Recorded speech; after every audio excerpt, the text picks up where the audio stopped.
Travel பண்ணுறதே அழகு தாங்க. அதுலேயும் இந்த மாதிரி போட்டில் ட்ராவல் பண்ணுறது ரொம்பவே அழகு. பாருங்களேன், சுற்றி மலை, மலைக்கு நடுவில் ஒரு ஆறு, ஆற்றுக்கு நடுவில் ஒரு சின்ன படகு, அந்த படகுல ஒரு 4 பேர் நாங்கள் மட்டும் ட்ராவல் பண்ணிகிட்ருக்கோம். ரொம்ப அழகு. கிட்டத்தட்ட ஒரு 3 hours சைலிங். நீர்க்கோழி,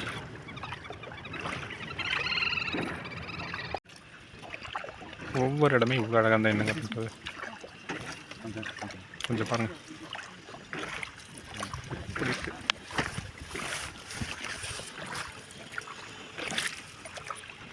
வழக்கம் போல் இந்த ஃபிஷ்ஷுங்க, மனுஷங்களை பார்த்து பயப்படாது, நம்ம ஃபீட் பண்ண சாப்பிடக்கூடிய இந்த ஃபிஷ்.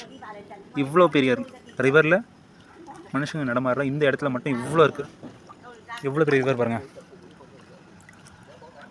கிலோமீட்டர் கணக்கில் ஓடக்கூடிய ரிவர், ஆனால் ஃபிஷ்ஷஸ் இங்கே மட்டும் இருக்குது. எவ்வளோ அழகாக இருக்குது பாருங்கள். நான் வரதை பார்த்துட்டு வந்துருச்சு, ஏதாச்சும் ஃபுட் ஃபீட் பண்ணுவேன்னு. தெரிஞ்சிருந்தால் கொண்டு வந்திருக்கலாம், பட் இல்லை. இப்போ நகர்ந்து பார்க்குற வருதானே. இப்போ பாருங்கள், நகர்ந்து வந்துட்டேன். இங்கே பாருங்கள், என்ன நோக்கி வருது. ஓ சூப்பருங்க.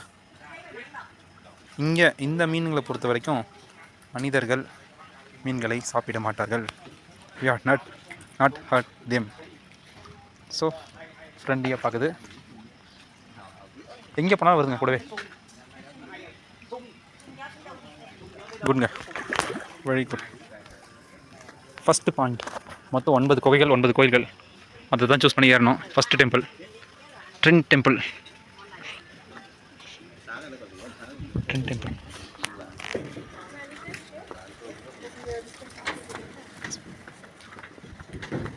ஆக்சுவலி ஆஸ் யூஷுவல் இது ஒரு புத்தா டெம்பிள் தான். மணி இங்கே தான் நிறைய மணி வச்சுருக்காங்க. மதிய உதவத்தி கோவிலில் ஷூ போட்டு போகக்கூடாது வழக்கமாக, ஆனால் இந்த இடத்துல இது பெருசாக கேட்டுக்கல. ட்ரை பண்ணி பார்ப்போம். ஆமாங்க, இந்த இடத்துல பெருசாக நம்மளை கேட்கல. இங்கே பாருங்கள், இந்தியன் பேமெண்ட்.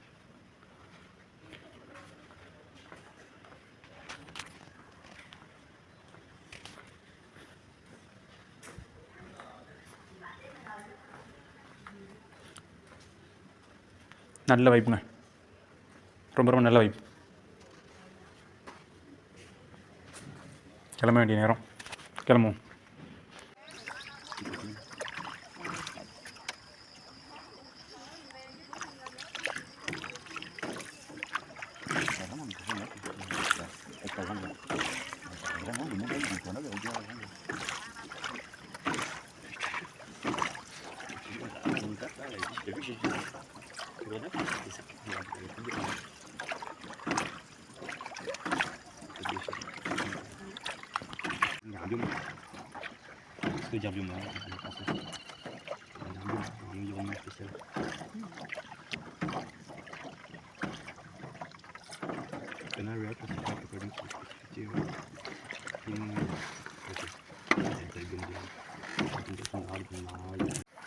நம்ம ஒரு குகைக்குள்ளவே கிட்டத்தட்ட ஒரு 15 நிமிஷமாக ட்ராவல் பண்ணிட்டு இருக்கோங்க.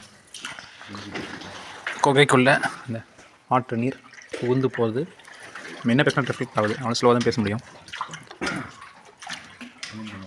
எவ்வளோ அழகாக இருக்குது பாருங்கள் இந்த குகை. 1000 மீட்டர்ஸ் அப்படின்னு போட்டு வந்துச்சு வெளியில் உள்ள என்ட்ரு ஆகும்போதே.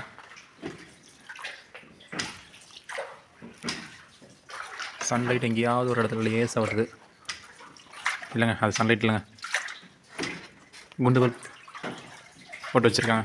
சன்லைட் நாங்கள் பார்த்து ரொம்ப நேரம் ஆச்சு. சன்லைட்லாம் இல்லை, உள்ளே வர சான்ஸே இல்லை.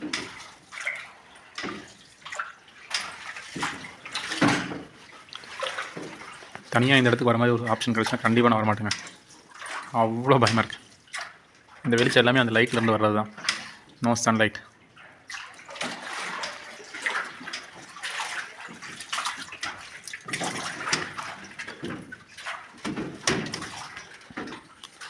இந்த பையனை இன்னும் எவ்வளோ தூரம் போகும்னு தெரியல. போவோம். இங்கே டிராஃபிக் ஜாம். ஆப்போசிட்டில் ஒரு படகு வந்துச்சு. நம்ம வண்டியை பார்த்துட்டு ஓரங்கட்டி நிறுத்திட்டாங்க. இங்கே பாருங்க,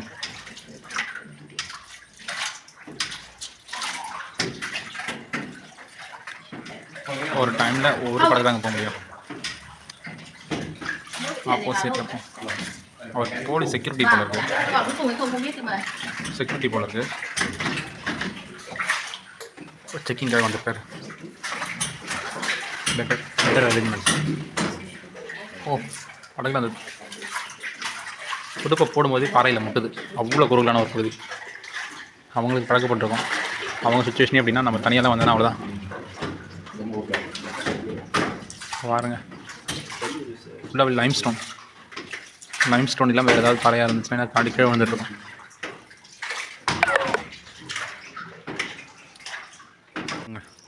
கிட்டத்தட்ட 1 கிலோமீட்டர் ட்ராவல் பண்ணி ஒரு கேவை கடந்தோம்.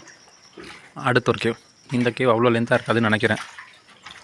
பார்ப்போம் எவ்வளோ தூரம் போகுதுன்னு பார்ப்போம்.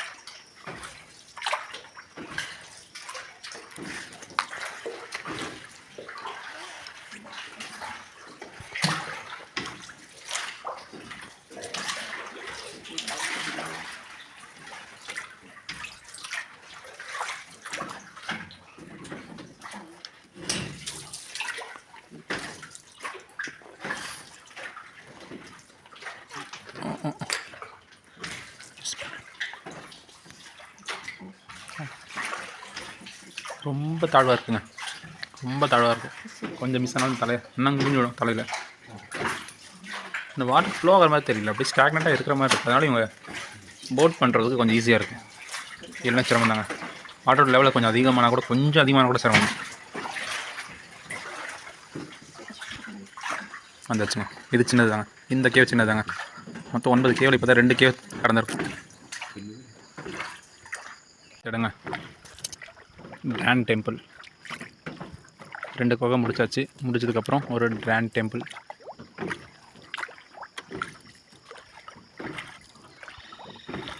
இங்கேருந்து எவ்வளோ தூரம் தெரியுதா?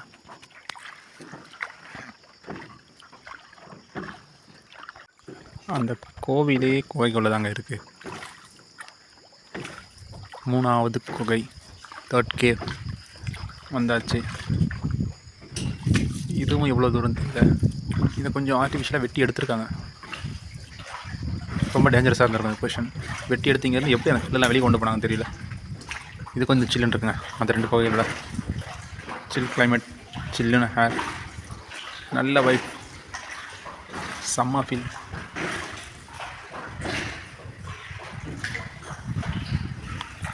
ஊரம் அப்புறம் தண்ணி அப்படியே வந்துகிட்டே இருக்கு, சொட்டிகிட்டே இருக்கு. இருந்து இப்படி வர்றது எப்போவுமே ரிஸ்க்கு தாங்க. ஏதாவது ஒரு பாயிண்டில் கிராக் பர்ஸ் ஆகிடும். இங்கேயும் அதே மாதிரி தான் சொல்லிகிட்டு இருக்கு.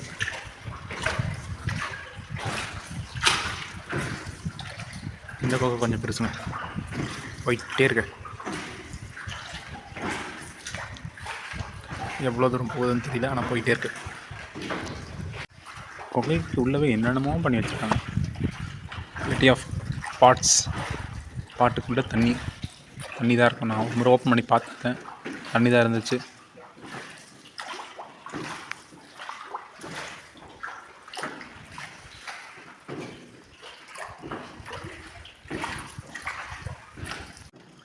கிலோமீட்டர் கணக்கில் போட்டில் வந்துட்டுருக்கோம். இன்னும் ஒரு முடிவு தெரியல. அவ்வளோ அழகானது, அவ்வளோ அழகாக இருக்குங்க. இந்த இடத்துல ஒரு கோவில்.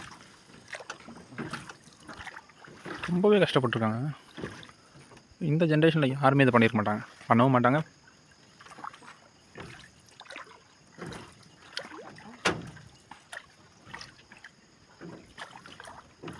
இங்கே ஒரு கோயில். இதெல்லாம் ரொம்பவே பழமையான கோயில். போயிட்டு பார்ப்போம். ஒவ்வொரு இடமே ஆச்சரியம் தாங்க. இந்த இடத்துல ஒரு காஃபி ஷாப். இந்த இடத்துல ஒரு எலக்ட்ரிசிட்டி எப்படி இருந்தது ஃபஸ்ட்டு எனக்கு பெரிய கேள்வி இருக்குது. இங்கே எப்படி ஒரு எலக்ட்ரிசிட்டி கொண்டு வந்தாங்க? இங்கே ஃப்ரிட்ஜ், குக்கீஸ் எல்லாமே இருக்குது. இன்னொரு டவுட்டாக இருக்குது. இவங்க வந்து வர்றது ஆர்கனைசர் டூர். எவ்வளோ நேரம் வெயிட் பண்ணுவாங்கன்னு தெரியாது. இங்கே கஃபேயில் வந்து உட்காந்து இவங்க காஃபி குடிக்கிறதுக்கு அவங்க வெயிட் பண்ணுவாங்கன்னு தெரியலையே. வெயிட் பண்ணுறதுனால தாங்க இவ்வளோ காஃபி ஷாப் இங்கே ஓப்பன் பண்ணியிருக்காங்க. இல்லைன்னா கண்டிப்பாக மாட்டாங்க. நம்ம இருக்கிறது ஒரு காட்டுக்கு நடுவில், மலைகளுக்கு நடுவில், ஒரு ரிமோட் ஏரியா. இந்த கோவில் வந்து கிராண்ட் டெம்பிள்னு இருக்கு. ஆனால் டெம்பிள் எங்கே இருக்குன்னு தெரியல. இது வரைக்கும் மொத்தமாக 3 குகை தாண்டியிருக்கோம், 2 கோவில் பார்த்துருக்கோம்.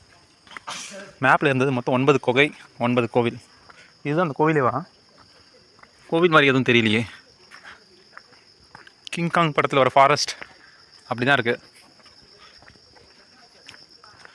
ஒரு கண்ட்ரிக்கு நடுவில் இப்படி ஒரு ஏரியா இருக்குன்றது கொஞ்சம் ஆச்சரியப்படக்கூடிய விஷயம் தாங்க. ஏதாவது ஒரு ரிமோட் ஏரியா இல்லை கார்னரில் இருக்கலாம், கண்ட்ரியோட சென்டரில் இருக்குது.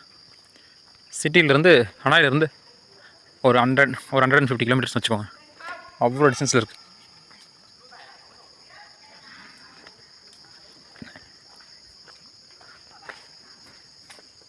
மேலேயும் ஒரு ஸ்டெப்ஸ் போகுது, வழி இருக்கா தெரியல, ட்ரக்கிங் போக முடியுமான்னு.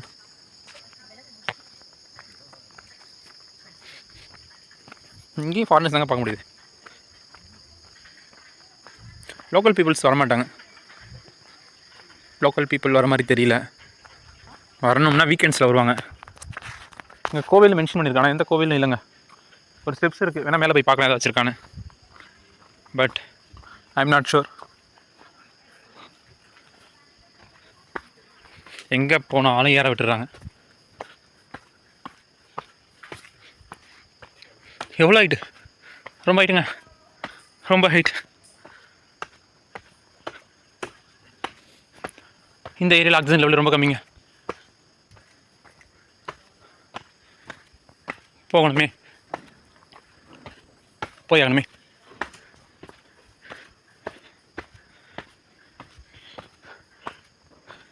அச்சோ, இங்கேருந்து ஒரு 100 படிக்கு மேலே இருக்குது. 100 அதுக்கும் மேலே இருக்கும் போல்.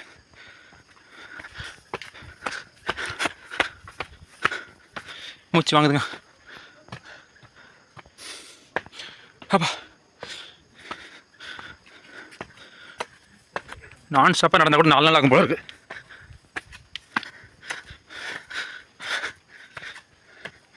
இல்லைங்க, 100 நாள் இல்லைங்க, 1000 படி இருக்கும். ஓகே, கொஞ்சம் பொறுமையாகவே போவோம். வந்தாச்சுங்க, ஒரு வழியாக வந்தாச்சு. கொஞ்சம் தூரம் இல்லை, ரொம்ப தூரம். பயங்கரமாக மூச்சு வாங்குது. காலையிலேருந்து நிறைய அலைஞ்சிட்டேன். இங்கேருந்து கீழே பார்த்தாலே பயமாக இருக்குது, ஆனால் அழகாகவும் இருக்குது. டாப் வந்தாச்சு, அந்த மலையோட டாப்கில் இருக்கும். ஆனால் என்ன பிரச்சனைனா இப்போது டாப்பில் கோவில் கிடையாது. இதோட இன்னொரு பாட்டில் இறங்கி போகணும். இந்த பக்கம் ஏறி அந்த பக்கம் இறங்கினா அந்த கோவில் வரும். இப்போ திரும்ப இறங்க வேண்டியதான். ஏறி இறங்கிட்டு இருக்குங்க. ஏன்னா ஏறிட்டு பாதி வழியில் எதுக்கு ரிட்டர்ன் பண்ணும்? ஃபஸ்ட்டே சொல்லி தானே ஏறாம விட்டுருக்கலாம். இவ்வளோ தூரம் ஏறி வந்துட்டு முன்னாடியே சொல்லியிருக்கேன், வியட்நாம்லாம் ஸ்டெப்ஸ் அவ்வளோ ஈஸி கிடையாது. எல்லாமே பெருசு பெருசாக இருக்குது. சிம்பிளாக ஹைட்டும் ரொம்ப சின்னதாலாம் இல்லை, பெரிய ஸ்டெப்ஸ். கால் தடுக்கி விடுறதுக்கு நிறைய சான்ஸ் இருக்குது. அது மலைக்கு நடுவில் இருக்கிறது. இது கல் தான், இருந்தாலும் கொஞ்சம் சாஃப்டாக இருக்குது. ஏறும்போது வேகமாக ஏறிட்டேன், ஆனால் இறங்குறதுக்கு பயமாக இருக்குது. திரும்ப இதே வழியில் ஏறி ஆப்போசிட் வழியில் இறங்கணும். ஐயோ,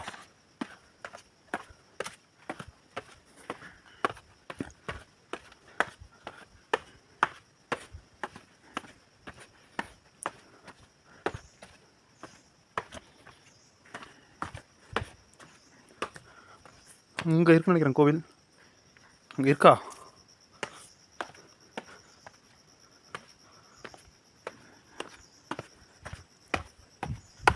என்னங்க இது போயிட்டே இருக்கு.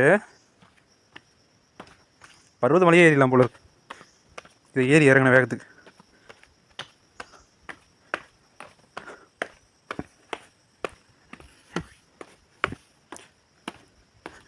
இங்கே ஒரு டேபிள் சேர் செட்டப். கஃபே எதுவும் இல்லை, ஆனால் சும்மா டேபிள் சேர் போட்டிருக்காங்க, யாராச்சும் வந்து உட்காந்து பேசுகிற மாதிரி. 2 கிலோமீட்டர்னு இந்த ஏரோ மார்க் கூட போயிட்டே இருக்குது டான் டெம்பிளுக்கு. அப்படி அந்த கோவில் என்ன தான் இருக்குது, அது தூரமாக போக போக க்யூரியாசிட்டி கொடுதுங்க. என்ன இருக்குது அதை நம்ம தெரிஞ்சே ஆகணும் அப்படிங்கிற மாதிரி.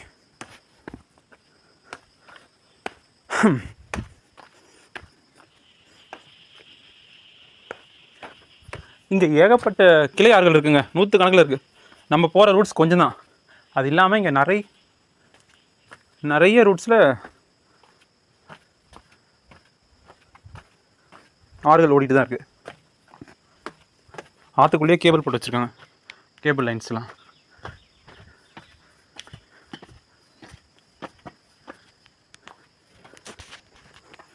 ஓகே, டின் டைனஸ்டி 1000 வருஷத்துக்கு முன்னாடி கட்டப்பட்ட ஒரு கோவில். அந்த புராணத்தில் இருந்த கண்டெடுக்கப்பட்ட பொருட்கள். இது மீனோட தலை மாதிரி இருக்குது. இதெல்லாம் யூஸ் பண்ணிட்டு இருந்த பொருட்கள் பூட்டி வச்சுருக்காங்க. இங்கேயும் குக்கீஸ், கேஷ், சாக்லேட்ஸ், பிஸ்கெட்ஸ். இங்கே கூட டாய்லெட்ஸுங்க.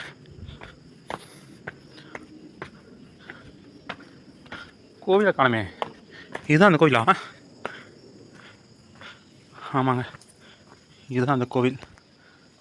தேசிய புராதன சின்னங்கள் இதுவும் ஒன்றா.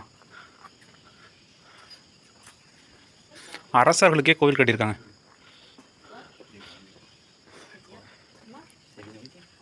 கேஷ், குக்கீஸ், சாக்லேட்ஸ் எல்லாமே வச்சுருக்காங்க.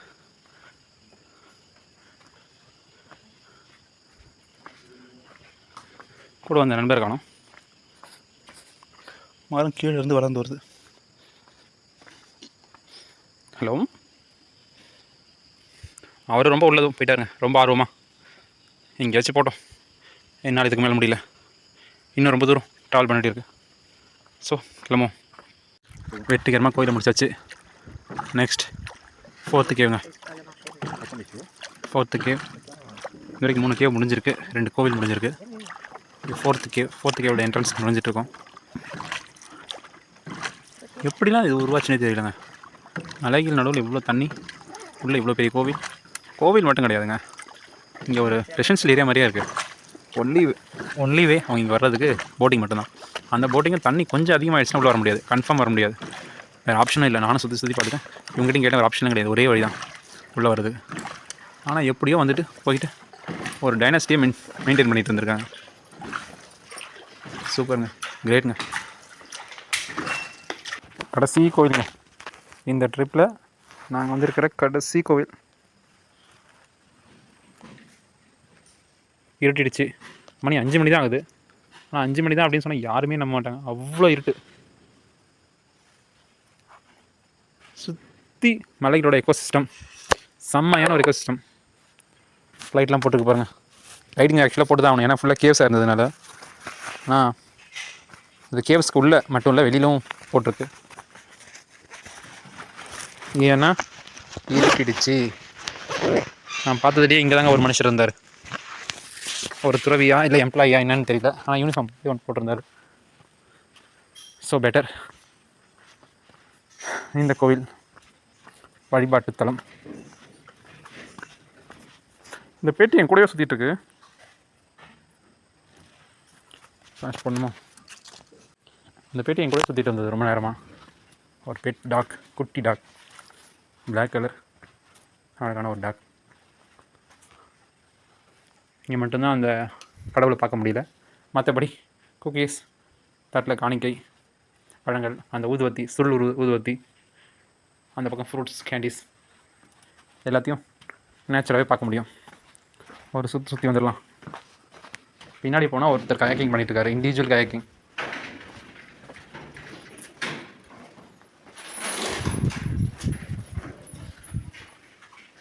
ஓ, இது ஒரு ரூட் இருக்குது, ஆனால் யாரும் பெருசாக வரமாட்டாங்க போல். இப்படியும் கயாக்கிங் போயிட்டுருக்கு.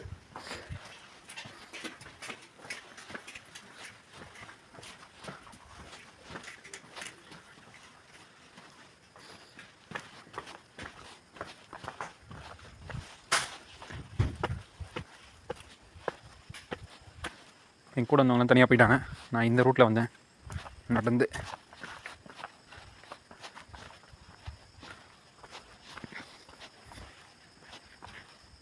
சும்மா சொல்லக்கூடாதுங்க, சரியான ஒரு பிளேஸுங்க. ஃப்ளாஷ் போட்டு கூட கிளியராக தெரியல, அவ்வளோ இருட்டிடுச்சு. மணி 5 தான் ஆகுது, ஆனால் இருட்டிடுச்சு. அந்த பக்கம் லேசாக வெளிச்சம் தெரியுது, அந்த பக்கம் கொஞ்சமாக. ஆனால் இங்கெல்லாம் பாருங்கள், நோ வே. ஸோ கிளம்ப வேண்டிய நேரம்,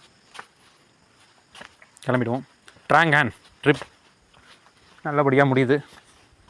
இங்கேருந்து அப்படியே கிளம்பி போட்டை பிடிச்சி அந்த போட்டுக்கு போயிட்டு அந்த போட்டோட போட்டுக்கு போயிட்டு அங்கேருந்து அப்படியே பைக் எடுத்துகிட்டு கிளம்ப வேண்டியது தான். பிரைட்டாக தான் ஸ்டார்ட் பண்ணேன், ஆனால் இப்போ பாருங்கள் செம்ம டயர்டு. எவ்வளோ தான் நடக்கிறது, போனோடனே அடித்து போட்ட மாதிரி தூங்க வரும். தூங்கி தான் ஆகணும். தூங்கணும்னு சீக்கிரம் போயிடுறேன் வீட்டுக்கு, ஹாஸ்டலுக்கு. அங்கே போன பிறகு